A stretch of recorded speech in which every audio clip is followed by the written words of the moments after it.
नमस्कार मंडळी, माझे ब्लॉग बघताय ना. आज जाऊया रायगड किल्ल्याच्या इतिहासाबाबत. रायगड नुसतं नाव घेतलं तरी अंगात एक वेगळीच रग संचारते. कारण हा नुसता दगडमातीचा किल्ला नाही, हा आपल्या स्वराज्याचा अभिमान आहे, आपल्या शिवरायांच्या पराक्रमाची साक्ष आहे.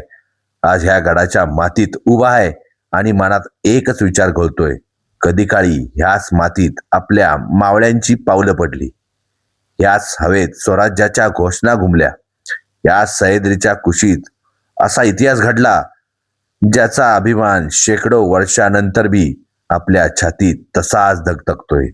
त्या काळात समोर मोठमोठ्या सत्ता होत्या, सैन्य होती, पैसा होता, ताकद होती, पण ह्या सह्याद्री मातीत असा राजा उभा राहिला ज्याच्या मनात एकच ध्यास होता, तो म्हणजे स्वराज्य. हातात तलवार होती, पण त्याहून मोठी ताकद होती ती जिद्दीची.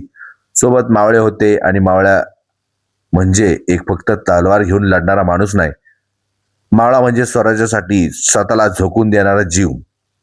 महाराजांनी या मावळ्यांना सोबत घेतलं, सह्याद्रीच्या कड्याकापरातून स्वराज्याची मशाल पेटवली, एक एक गड जिंकला, एक माणूस जोडला आणि स्वराज्याची ताकद वाढवली.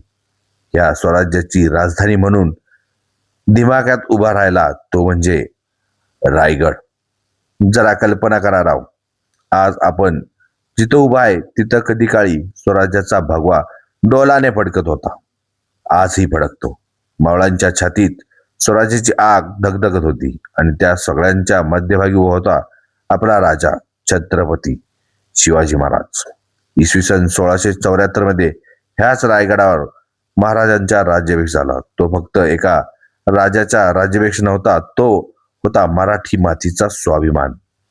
त्या दिवशी जगाला कळलं, आपलंही राज्य असू शकतं, आपलाही राजा असू शकतो, आणि आपल्या मातीचा भगवा डोलाने फडकू शकतो.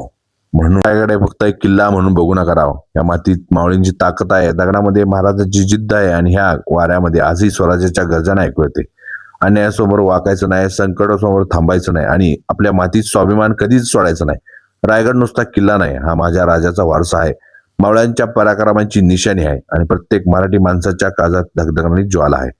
आज या रायगडच्या मातीत उभं राहून छाती ताट करून एकच म्हणावंसं वाटतं, ज्या सह्याद्रीने शिवरायांना घडवलं, ज्या मातीने मावळ्यांना जन्म दिला, आणि ज्या गडांनी स्वराज्याची राजधानी म्हणून इतिहास घडवला, त्या मातीत जन्मलो हेच आपल्या आयुष्याचं भाग्य. जाता जाता एकच म्हणावंसं वाटतं, जय भवानी, जय शिवाजी, हर हर महादेव.